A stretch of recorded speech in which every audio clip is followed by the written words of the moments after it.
What's up, guys? So like I mentioned in a previous video, we are going to be making the inner lip, the inner structure of the lip in order to make a seal for the camper shell, since we don't have one. But you can see there is no lip at all. So what we're gonna do is we're gonna try to construct a lip. I don't really know how to do this. I didn't really do any research on this because I don't think there's a lot of videos on YouTube anyways of camper shells. So I think what my plan is to get some cardboard and tape it up just in a 90-degree. I'll explain a little bit more when we do it. Let's just say we're gonna try to cover up all of the orange and just leave the window exposed. So we're gonna try to do that with some cardboard, and then we're gonna throw some fiberglass on top of that to strengthen it up. And then we'll do some expanding foam and then some more fiberglass, and then we'll shape it, obviously do it how we want. Let me get out of there because I know that being inside echoes and it probably doesn't sound that good on the camera. So I want to make it so it's the exact size of, well, the center of the rear window seal. That way when we get a seal, the seal is sitting on the seal and not on the paint, because over time with the vibrations and it rubbing, it will wear the paint away. So I don't really want to wear the nice OEM paint away. Even if it's already kind of gone, I still would like to keep the original paint as best as we can. So I want the seal to sit on top of the other seal and not on the paint. So that's why we're doing it like that. If you guys didn't watch the last video, you're probably wondering why there is no inner lip for the seal, and that is because this camper shell is not for this truck. So we obviously shortened it up and cut it and made it fit somewhat since it was a little too long. So the inner lip, the factory lip that it should have, should be right about here where the cab is. So obviously we cut behind that and got rid of that. We got these mats, we got 3 of them. They are, I think, like $150. We got them at the 99-cent store. So these are like styrofoam of some sort, and you can get these in like the arts and crafts section. So we opted to get these over the cardboard because they are a little stiffer, and we can cut these since they are longer sheets. They almost fill up the whole entire camper shell. So I got 3. I think it should be enough. I don't see why we would need more than that. But now I'm going to roughly cut these and start to tape these up onto the edges of the camper shell.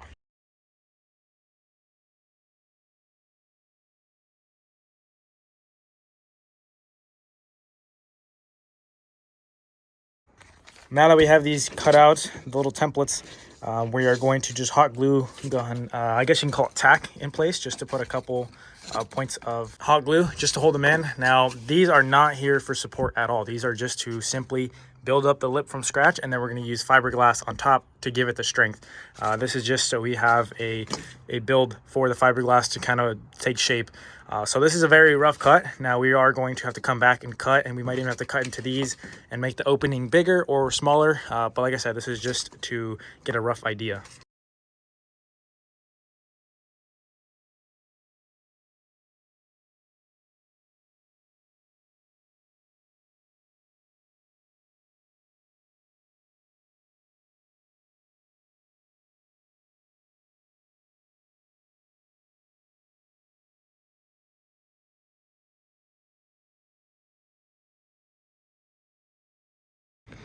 All right, so we got the whole frame of it, I guess you can call it, pretty much done. Now I did have to overlap it like this instead of cutting it nice, but that still doesn't matter because this is all gonna get covered up. Same with down here. It's not that much of that big of a deal. Now I didn't think about this before until now, but I'm not too sure if the resin is gonna eat up the foam. Now I really hope that it dries fast enough to where you can't eat it, and I just kind of put the fiberglass on top. I'm not too sure what to expect. Like I said, I don't really know what I'm doing as far as using the foam and all that. But what we got going over here is we got the sheets.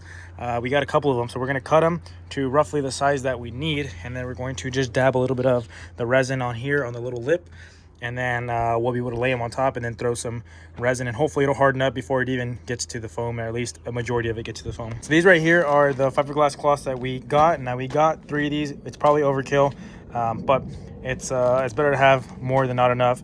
And then the paint brushes, we got multiple, because once you use these with the resin, they're pretty much trash. I think we got these at Harbor Freight. I want to say like 50 cents each. Obviously you guys know I love going to Harbor Freight.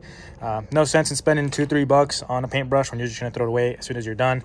So we got these little cheap 50-cent ones, and then we got some of the fiberglass resin. We got this big old, what is this, 9-gallon resin. It's cheaper to buy it in bulk. So I think this was, I want to say maybe like 30 bucks. versus the small little ones are like 10 bucks, and you get way less. And also, you always want to make sure that you wear gloves, because this stuff, the fiberglass will get in your skin, and it's like wood splinters. It's super annoying. It's super itchy. You don't want to get any of that, especially the resin. Resin is extremely sticky also, so you want to make sure that you wear some sort of gloves. Now, obviously, the thicker gloves like this, like mechanic gloves, are better, but any gloves, even like these, will do. But just make sure that you do wear gloves. And then also, when you're working with fiberglass, you also want to make sure that you got a mask, because this stuff is no fun when it gets in your lungs.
This right here is currently the state of what we got going on. Now, it is not pretty by any means.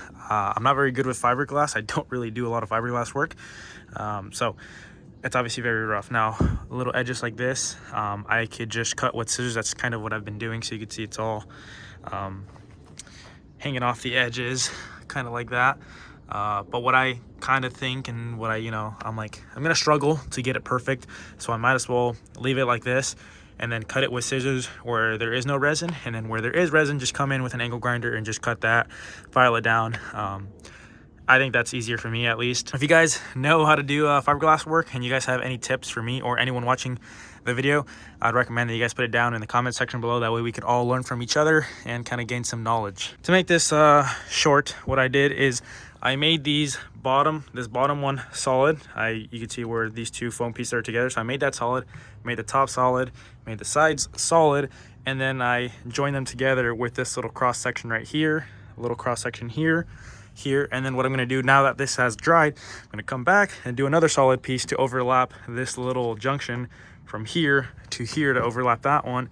And then I'm just going to keep doing that, and then once I get this, and then I'll do this, and then once I do this, and then I'm also going to come in on the back side and do the same thing, try to put some of these little filler pieces here on the back side. Obviously got to cut a little and trim some, but like I said, you can trim this all with scissors, or where there is resin, you can just hit it with the angle grinder real quick.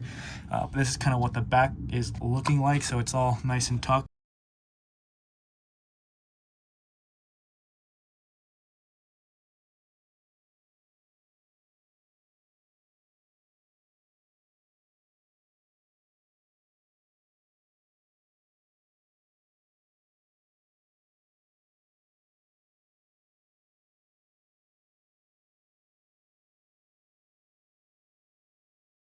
This is what it's looking like so far. Now, it's not pretty by any means. I don't really know how to do fiberglass. You can see little issues like that, but it's actually fairly sturdy. You can see it just moves around because that's pretty thin, but you can see especially the corners are nice and stiff. So I think that was definitely strong enough to hold a seal, that's for sure. But my dad over there is mixing up some bondo to try and slap some on here. I don't know if it's a good idea or not, but we're thinking that with the bondo, it'll look a little smoother than having this, because you can see that's pretty wavy. Maybe the camera will pick it up. Oh yeah, you can see it right there. and it's just not really.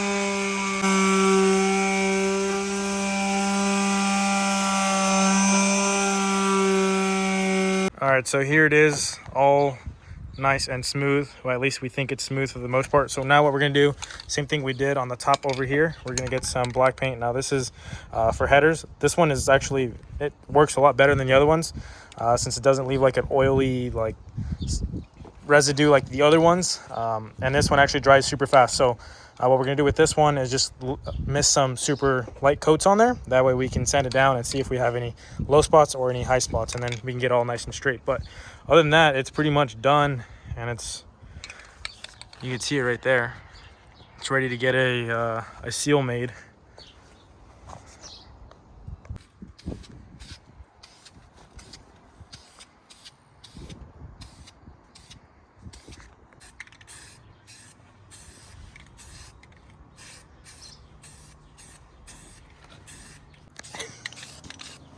Cool.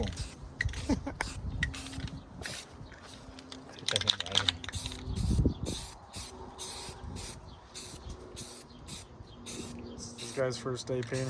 All the overspray too, to see it.